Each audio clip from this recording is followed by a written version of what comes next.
Gálatas,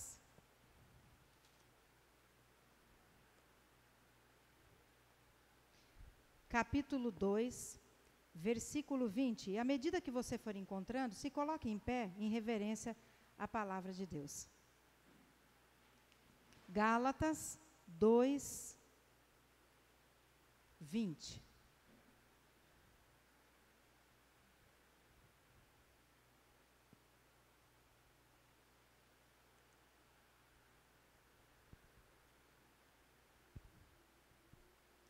Logo, já não sou eu quem vive, mas Cristo vive em mim. E esse viver que agora tenho na carne, vivo pela fé no Filho de Deus, que me amou e a si mesmo se entregou por mim. Senhor, acabamos de fazer a leitura da Tua palavra, ela é verdadeira, ela é viva e eficaz. E neste momento, nós queremos que o Senhor fale conosco, precisamos que o Senhor fale conosco. Que nós possamos estar com os ouvidos atentos a ouvir a Tua voz, nossas mentes e corações cativos somente ao Senhor nesse momento. Que nenhuma distração ou perturbação nos impeça de Te ouvir, entender o que o Senhor deseja nos falar, e que nós possamos colocar em prática na nossa vida, para que possamos realmente Te obedecer e sermos abençoados. Fala agora, Senhor. Meu Deus, eu me coloco agora como instrumento nas Tuas mãos. Usa-me, e que cada palavra que saia de minha boca não venha de mim, mas venha diretamente do Senhor.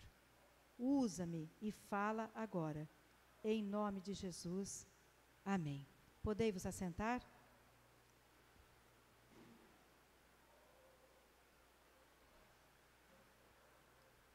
Esse versículo de Gálatas 2, 20, ele é muito conhecido. Não sou eu mais quem vive, mas Cristo vive em mim. Ele é muito citado, principalmente essa frase, muito falado. Mas hoje o que Deus quer nos ensinar é sobre o significado da cruz. E o tema de hoje é: o que é a cruz? A cruz, ali nós temos a cruz. Muitos usam a cruz tatuada no corpo, outros usam a cruz pendurada no pingente, como anel. Muitos têm a cruz na parede, outros têm a cruz numa mesa. Mas o que é a cruz? A cruz não é um objeto místico, um amuleto. Ela não é isso. A cruz não é um símbolo apenas de uma religião. A cruz não é uma joia, não é um ornamento. A verdadeira cruz, se a gente parar para pensar, ela é um objeto de tortura. A verdadeira cruz, ela é um lugar de castigo, de humilhação. Porque naquela época, quem é que era colocado na cruz? Os piores criminosos eram colocados na cruz. E ali eles eram açoitados, humilhados, eram expostos seminus.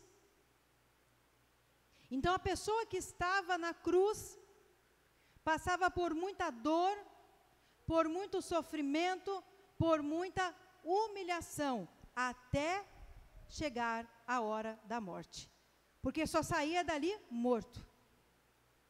Então, se a gente pensar no verdadeiro significado de uma cruz, é isso: objeto de tortura, de sofrimento, de humilhação e de morte. Só que hoje as pessoas usam a cruz como joia, como ornamento, como amuleto, mas se esquece realmente do que significou a cruz lá no passado verdadeiramente. E agora Deus quer nos ensinar hoje. Nós vamos ver algumas lições, mais precisamente 7 lições do verdadeiro significado da cruz para nós cristãos. O que significa a cruz para o cristão? O que ela significa? Primeiro, ela significa reconciliação. E aí eu vou pedir para que vocês abram alguns textos em cada significado, para a gente acompanhar. O primeiro texto está em Efésios. Efésios 6, 14. Vejam só o que diz Efésios 2, 16. Efésios 2, 16. E reconciliasse ambos em um só corpo com Deus, por intermédio da cruz, destruindo por ela a inimizade. Então, através de Jesus, na cruz, fomos reconciliados com Deus. Quando o pecado entra no mundo, por intermédio de Adão e Eva, nós fomos separados de Deus. Porque antes do pecado, o homem era próximo de Deus, tinha intimidade com Deus, era amigo de Deus. Deus não visitava Adão todos os dias para conversar com ele no jardim do Éden? Ele era amigo de Deus. O homem não precisava trabalhar, ele apenas cuidava dos animais e do jardim de Deus. Mas quando eles pecam, o pecado entra no mundo, a partir daquele momento houve a separação. E aí houve a inimizade. Deus parou de visitá-lo, parou de conversar com ele, eles foram expulsos do jardim e Deus ainda colocou 2 anjos com espadas para que eles não retornassem. E a Bíblia fala, por um homem entrou o pecado no mundo e por outro homem haveria de entrar a salvação. E esse homem é Jesus Cristo. Por isso que Jesus teve que vir ao mundo através de mulher, nascer como nós nascemos. Por isso. E aí Jesus então, quando se entrega naquela cruz e morre por nós, ele se fez pecado por nós, porque ele não tinha pecado. Ele não tinha pecado, não se via pecado nele, mas ele se fez pecado por nós. Naquele momento, então, nós nos reconciliamos com Deus. Olha que coisa mais linda, que gesto de amor, é uma coisa maravilhosa. Então, a cruz, o primeiro significado da cruz é reconciliação. Segundo significado da cruz, de glória. Gálatas 6,14. Mas longe esteja de mim gloriar-me, senão na cruz de nosso Senhor Jesus Cristo, pela qual o mundo está crucificado para mim e eu para o mundo. Através da cruz, a glória de Deus é manifestada. Então, Jesus, ele sofreu muito, mas ele sabia que receberia a glória de Deus. Então, a cruz é a manifestação da glória de Deus. Porque, veja só, Jesus passou por muito sofrimento até chegar na cruz. E quando foi crucificado, o sofrimento também foi muito grande. Humilhação, ficou quase nu, muita dor, inclusive no caso de Jesus, ele foi furado, recebeu aquela esponja com vinagre. Olha quanta coisa horrível que aconteceu com Jesus na cruz. Fora as palavras que ele deve ter ouvido das pessoas zombando embaixo da cruz, que deve ter sido muito. As pessoas rindo dele, você não é filho de Deus? Ele podia sair de lá? Podia. Mas ele sabia que o poder maior, que a glória viria depois disso. A glória seria manifestada depois. que ele saísse daquela cruz, mas não saísse ali, naquele momento, mas depois da sua morte. Aí a glória de Deus seria manifestada. Então, a cruz é um símbolo é uma manifestação da glória de Deus. O outro significado é esse. Então, reconciliação e glória. Terceiro, é um significado de sabedoria. Vamos abrir agora em 1 Coríntios.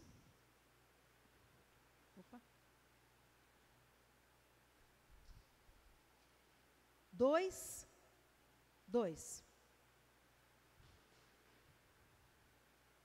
Porque decidi nada saber entre vós, senão a Jesus Cristo, e este crucificado.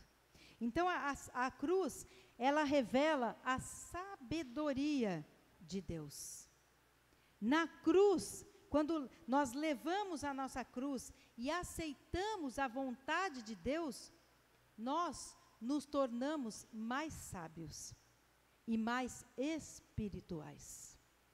Então, quando você aceita a cruz, quando você carrega a cruz, quando você leva a sua cruz e aceita que tudo tem um propósito e aprende a lidar com a sua cruz, você então vai se tornando mais sábio, mais espiritual.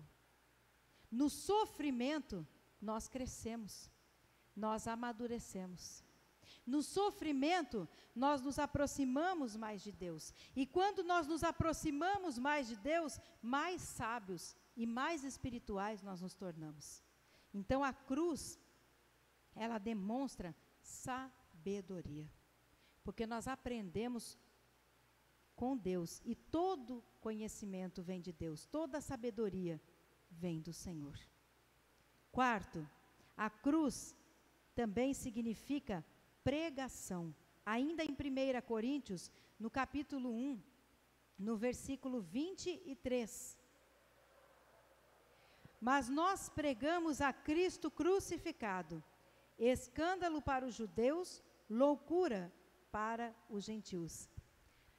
A notícia de que o Messias, o profeta da Galileia, o carpinteiro de Nazaré, essa notícia que ele tinha sido morto, crucificado e depois ressuscitou no terceiro dia, foi a mensagem que abalou o mundo. E até hoje abala. Essa mensagem, a mensagem da cruz, é a principal mensagem e que deve ser pregada por todo mundo até a volta de Jesus. O que nós estamos fazendo aqui hoje? Celebrando a ceia do Senhor. E o que significa isso? A mensagem da cruz. Relembrando a morte e crucificação de Jesus. Quando a gente vai comer o pão representa o corpo de Cristo. É um símbolo. O suco representa o sangue de Jesus derramado naquela cruz. E a Bíblia fala, lá em 1 Coríntios 11, que a gente vai ler depois o texto, todas as vezes que fizerdes isso, nós temos que fazer, relembrando a morte dele e anunciando até que ele volte. Ou seja, é uma pregação a cruz. É a mensagem da cruz. Então, a cruz significa pregação. Nós temos que pregar. Por quê? Por que Jesus morreu? Para nos salvar. Não foi à toa que ele passou por todo esse problema. Então, a cruz significa pregação. Quinto, a cruz significa poder. 1 Coríntios 1, 18.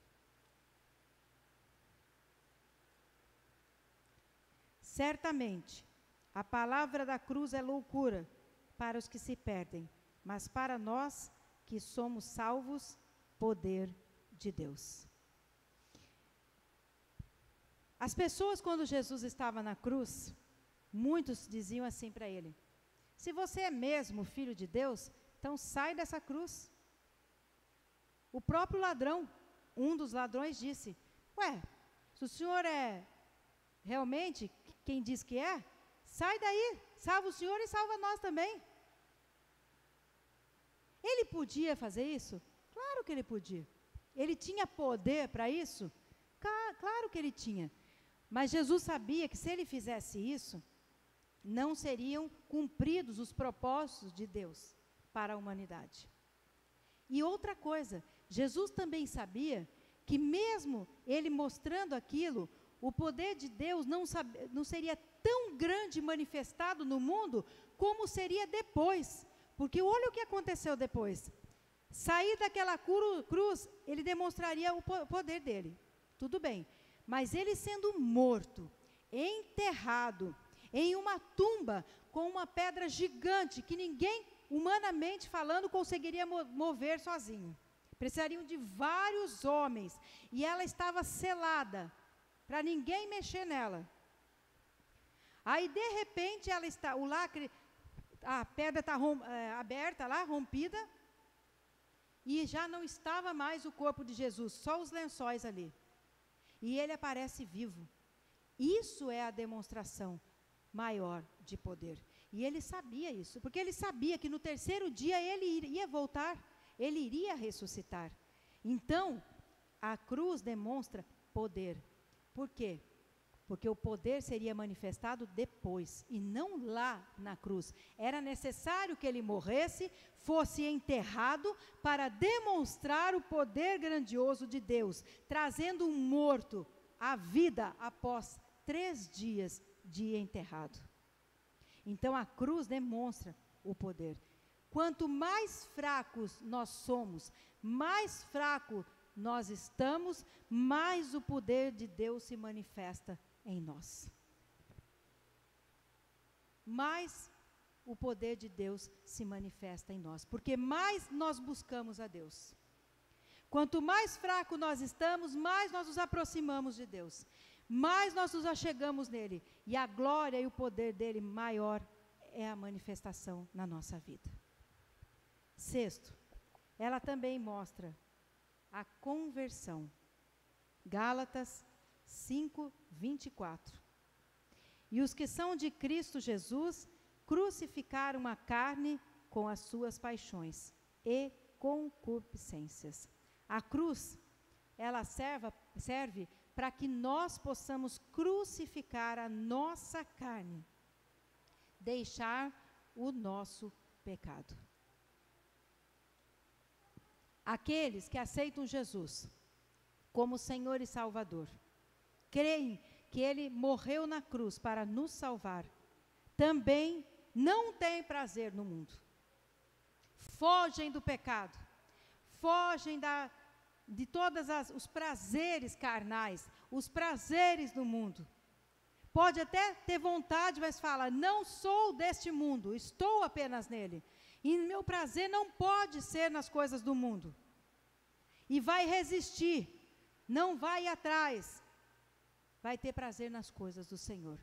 Então a cruz, ela demonstra conversão. O que era antes não será mais o mesmo depois da cruz.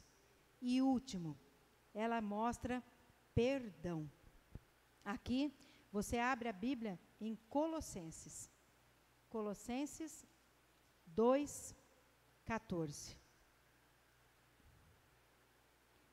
Tendo cancelado o escrito de dívida que era contra nós, e que constava de ordenanças, o qual nos era prejudicial, removeu-o inteiramente, encravando-o na cruz.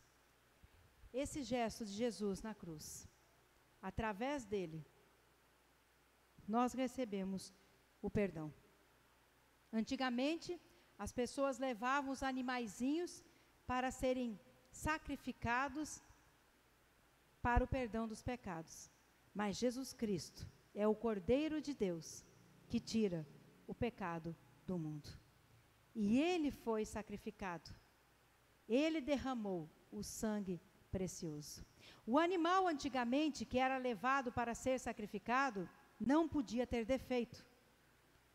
Então eles pegavam o animal mais perfeito do rebanho, o animal que não tinha defeito nenhum, o melhor animal, e levava para ser sacrificado. E aí Deus envia o seu único filho, o melhor que tinha, que não tinha defeito nenhum, para ser sacrificado por nós. E a partir desse momento, que aquele sangue sem defeito, sem pecado, sem mácula, foi derramado naquela cruz, nós então recebemos o perdão. E a partir deste momento, passamos a ter a oportunidade de ter a vida eterna. Que gesto, que gesto de amor, que coisa maravilhosa de Deus e Jesus Cristo por cada um de nós. Por isso, a cruz é o símbolo do cristão. A cruz, ela representa essas sete coisas que nós falamos: a reconciliação, a glória, a sabedoria, a pregação, o poder, a conversão e o perdão. Não existe cristão sem cruz. Guarde bem essas duas frases. A cruz é o símbolo do cristão e não existe cristão sem cruz. Então, por isso nós temos a cruz, para lembrar de quem nós somos, filhos de Deus, que Jesus Cristo morreu por nós, deu sua vida para que nós hoje estivéssemos aqui, reunidos em seu nome, e temos a chance, temos o perdão e temos a chance de ter a vida eterna. Amém? Que o Espírito Santo tenha falado com cada um de vocês nessa noite, e que vocês possam praticar realmente, ter a cruz no seu coração, na sua vida, lembrando tudo que Jesus fez por vocês. E nesse momento nós vamos passar a celebração da ceia do Senhor, que é realmente lembrando tudo que Jesus fez. Eu vou pedir ao Claudenilson para estar me auxiliando, e eu peço a você que abra a sua Bíblia em 1 Coríntios capítulo 11.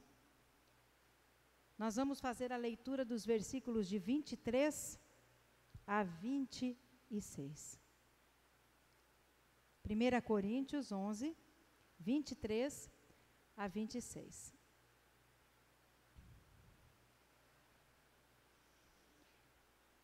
Porque eu recebi do Senhor o que também vos entreguei, que o Senhor Jesus, na noite em que foi traído, tomou o pão. E tendo dado graças, o partiu.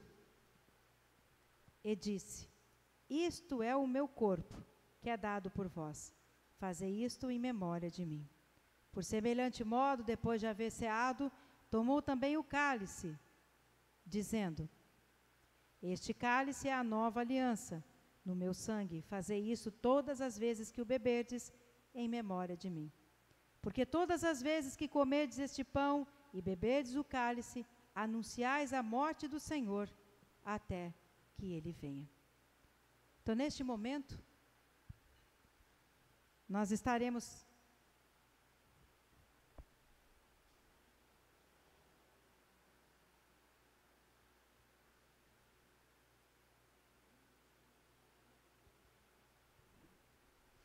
Nós vamos agora, então, estar servindo a ceia. Eu só vou pedir para que vocês se levantem, devagarinho. Podem vir pegar a ceia e voltem para o seu lugar. Uma bandeja é de suco, a outra é com o pão. Então, pode se levantar, venham, se sirvam, segurem para que todos nós possamos tomar juntos, tá? Celebrarmos juntos.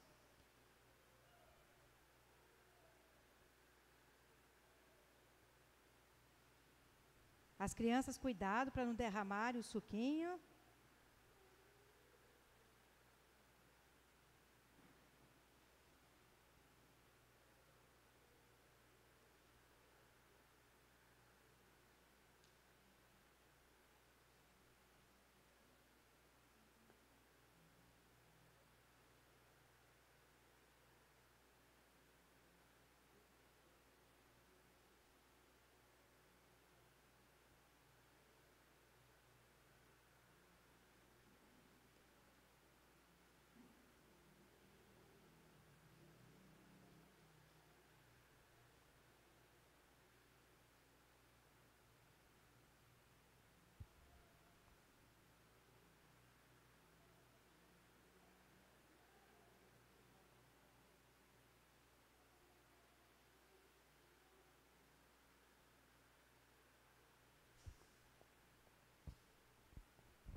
Amados, olhem para esse pequeno pedaço de pão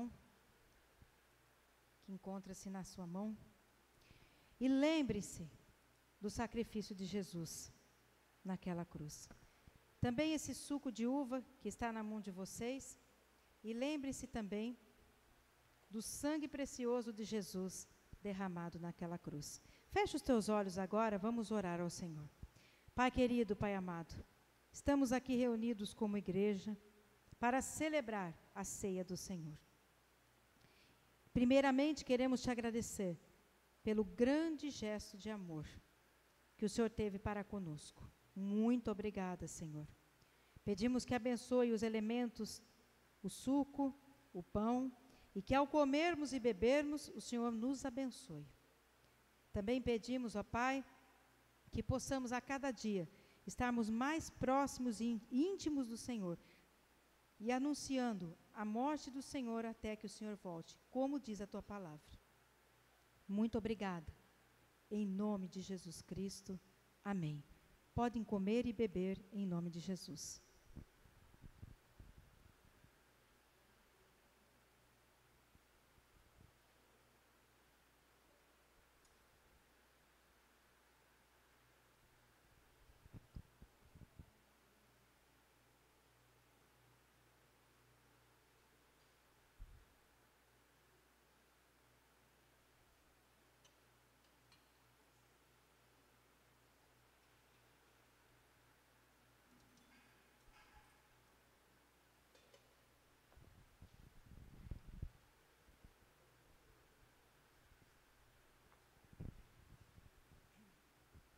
Glória a Deus. Louvado seja o Senhor. Amados, que nessa próxima semana, quer dizer, nessa semana, né, que inicia-se hoje, todos possam ter uma semana de muitas bênçãos, vitórias. Graças a Deus, os irmãos já estão de volta aqui, que estavam aí doentes, né, já estão recuperados. Glória a Deus pela cura, em nome de Jesus, que o Senhor tem dado graça e nós louvamos ao Senhor por isso. Mas vamos continuar nos cuidando, porque os dias são tenebrosos, né? Hoje mesmo estava ouvindo um conhecido de outra cidade aqui de Rondônia, fazendo uma live pelo Facebook, onde ele agradecia pelas orações. Ele teve Covid e ele ficou mais de um mês, não sei se deu 2 meses, foi 2 ou 3, né? Que ele ficou internado, mais ou menos. Acho que foi uns 2 meses, mas 15 dias ele ficou entubado. Na UTI foram, acho que um mês inteiro na UTI. Sei que ficou muito ruim mesmo, ele ficou muito ruim e emagreceu muito, e ele estava louvando a Deus pela vida dele, porque hoje ele está em casa, né, e ele já não é muito novo, ele já é um senhor, e realmente temos que agradecer a Deus, porque, né, e até ele falou uma coisa que é verdade, ele falou assim, nós temos que nos preparar, isso é fala dele, porque os tempos são tenebrosos, o fim está próximo e coisas piores ainda vão vir. E é verdade. Então vamos nos preparar em oração e não só em oração. Vamos nos preparar fisicamente também, né, nos cuidando, porque a situação está feia. Mas que vocês estejam protegidos debaixo da graça do Senhor Jesus, que as asas do Senhor estejam sobre vocês, sobre a casa de vocês, sobre a vida de vocês, sobre a família de vocês.